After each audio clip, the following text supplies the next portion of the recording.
Estamos con activista político, podría ser la presentación, Carlos Vera. ¿Cómo analizas el 2011, la política ecuatoriana? En los últimos meses has estado un poquito retirado. ¿Crees que Ecuador, ayer hablábamos con el doctor López Castillo, Byron López Castillo, él decía que sí hemos avanzado en la política, aunque poco, pero hemos avanzado. Y queremos seguir luchando por la democracia, por las libertades, derechos humanos, la separación de poderes, en fin. ¿Cómo ves la política 2011 en el Ecuador, Carlos Vera? Bienvenido, buenos días. Un saludo a todos los oyentes de Forever, buenos días, y es un gusto estar aquí. Como un año de retroceso y de esperanza. Retroceso porque en el campo de las libertades especialmente metieron a la cárcel a los inocentes y sacaron en libertad a los delincuentes. Pero de esperanza porque por fin creo que comprendió la mayoría del país que vivimos una dictadura camuflada, sofisticada, mejorada y depurada con relación a lo que Chávez hizo, y que la única salida para lograr seguridad, empleo y libertad, que lo que más quiere el país, es la unidad en el 2012. Esa es la parte que lo ves como importante, pero hay una realidad. El presidente de la República ha mantenido una especie de hegemonía en la parte legislativa. La consulta popular le dio la oportunidad a que también reestructure la función judicial. Prácticamente lo que es separación de poderes estaría alineado exclusivamente en la Revolución Ciudadana, bajo el liderazgo del economista Rafael Correa. Según una encuesta que ayer estuve revisando por parte de alguien cercano al gobierno, dice que el presidente mantiene todavía un apoyo del 80%. Dije todavía, debería quitarle esa palabra. Chiste, que sueñe 80% y de 63% credibilidad. Vamos por eso último.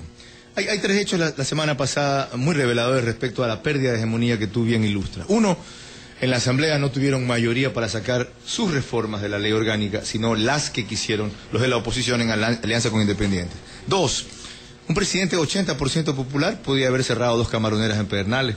No pudo. Se paró tieso Pedernales porque sabían que los militares iban a intervenir según una versión que ellos recibieron de madrugada, y dijeron: aquí no entra nadie a impedir el trabajo y la producción, porque si bien hay camaroneras todavía en situación irregular, la medida de cerrarlas es desproporcionada con relación a la falta que están cometiendo y con relación a la omisión de acción frente a la delincuencia. Y un tercer hecho: la UNP es la Organización Nacional de Periodistas más importante del país, aunque solo tiene sede en Pichincha. Las elecciones el gobierno las perdió en ese gremio periodístico que tradicionalmente ha sido de centro hacia la izquierda 3-1. 3-1, porque el gobierno se toma todos los sectores posibles, todos los posibles, para llegar a la hegemonía de la que tú hablas.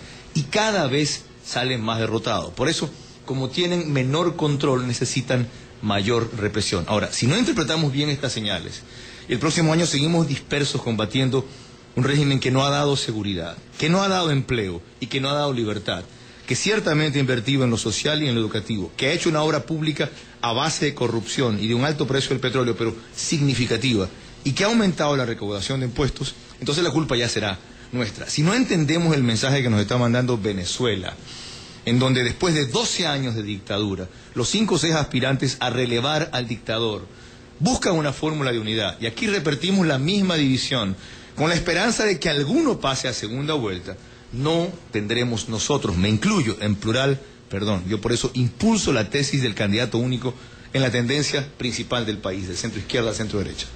Sin embargo, hay una realidad y hay que aceptarla, Carlos, en el tema de la Asamblea Nacional. Mira, en este momento los asambleístas luchando para recuperar algo que constitucionalmente les compete: la capacidad, la facultad, la función de fiscalización y control. Inclusive en la función legislativa misma no ha habido una seguridad en que lo que decide la Asamblea va a ser aprobado por el presidente. El presidente tiene la facultad de vetar, al punto en que ahora se intenta cambiar, reformar la ley orgánica todavía de organización de la Asamblea Nacional, que le compete a la Asamblea, y el presidente dice que le compete a él aprobar o rechazar lo que la Asamblea decida. Y el Corcho Cordero, o Fernando Cordero, no ha dicho que eso no es así. Es decir, hay todavía una línea y el presidente posiblemente vete esa ley y que no se pueda en el futuro fiscalizar. Típica actitud de un cordero frente a su pastor, lo que significa que no hay un presidente de la legislatura, sino una cabeza del rebaño, primero. Y respecto a lo otro, es grave las palabras inclusive en que tú lo ilustras. La Asamblea está tratando de retomar algo que le compete, es decir, perdió algo que le era propio y no puede ejercer. Ahí también ya hay un avance. La reforma legal que han hecho pasa al Pleno la facultad de decidir o no si hay un juicio político, pero ya Correa anunció el día sábado que él va a vetar esa disposición. Aunque esa es la única ley, pero aquí también hay un conflicto jurídico, que constitucionalmente a él no le correspondería vetar. ¿Y qué es lo peor? Que los vetos del Ejecutivo han excedido su facultad. Él puede vetar artículos que estén expresamente aprobados.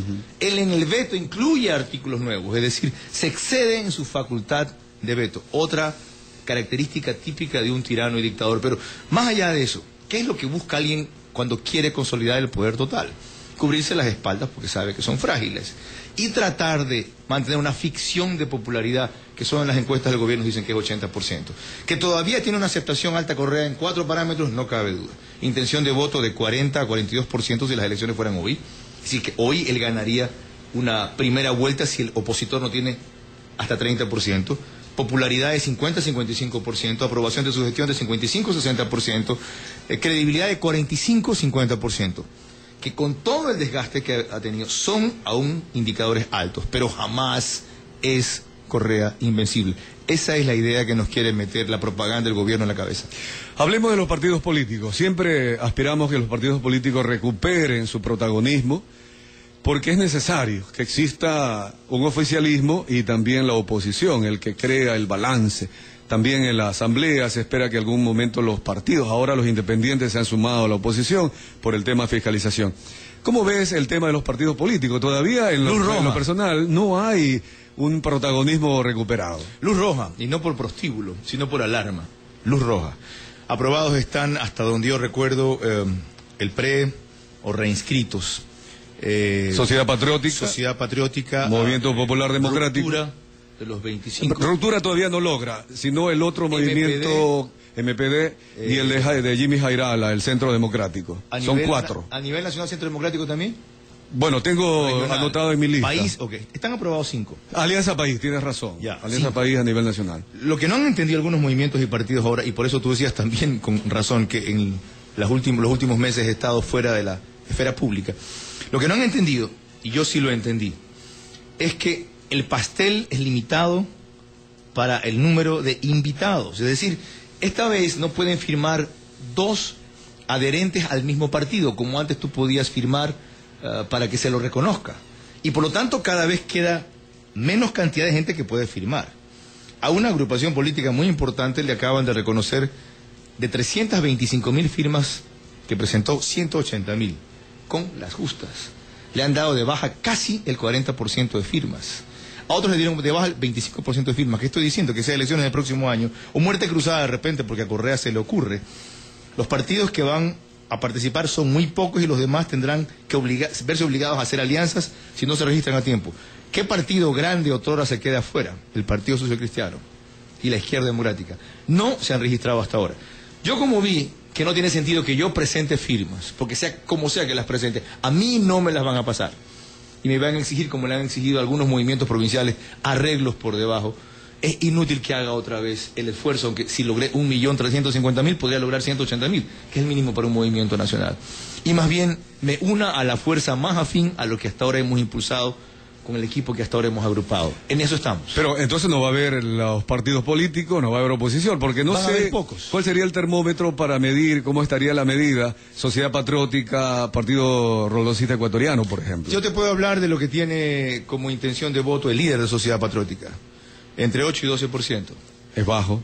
Tuvo 30% de votación en 2009 y todos tuvimos claro que su techo era 15%. El 15% adicional que tuvo se debe a que una mayoría de gente se pronunció por él como opción y contrapeso a Correa. No sé cuánto tiene el PRE en cuanto a aceptación. Pero todos estos mensajes para los opositores, porque todavía, otra vez lo repito, no somos oposición en este país.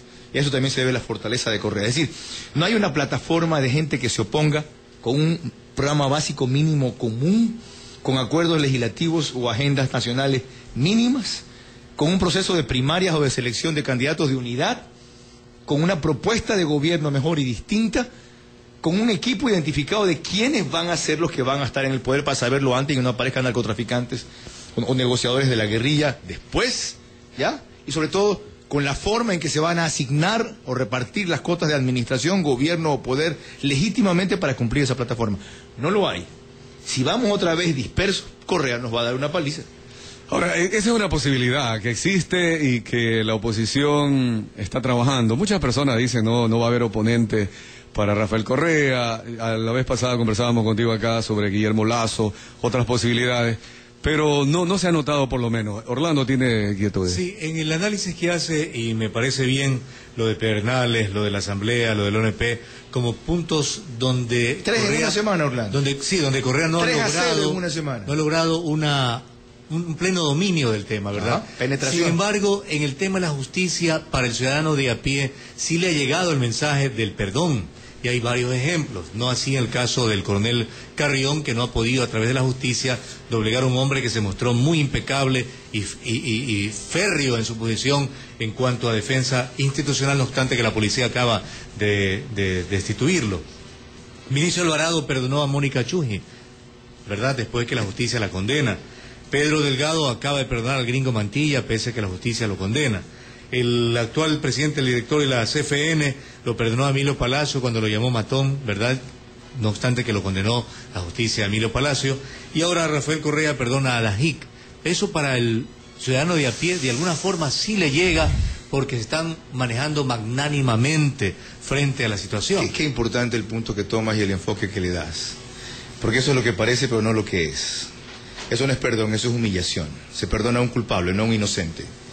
Y en todos esos casos, ninguno tenía sentencia definitiva como para ser considerado culpable, primero. Segundo, el de Camilo Samán, a mí me sigue pareciendo que fue una actitud noble de él, que hay que distinguir de las demás. Otra cosa es que después ha sido imitada, y eso que yo no he sido ni de lejos, ni cultor, ni amigo de Samán, propiciada, según él confesó, por un pedido expreso de su padre, que quería ver a su hijo al margen de todo lo que significan los avatares de un juicio de ese tipo. Y tercero, lo más importante, ¿qué es lo que busca esta humillación? Que no es un perdón, porque se perdona a un culpable. Y en ninguno de esos casos, ninguno de ellos tuvo sentencia final como ser considerado culpable.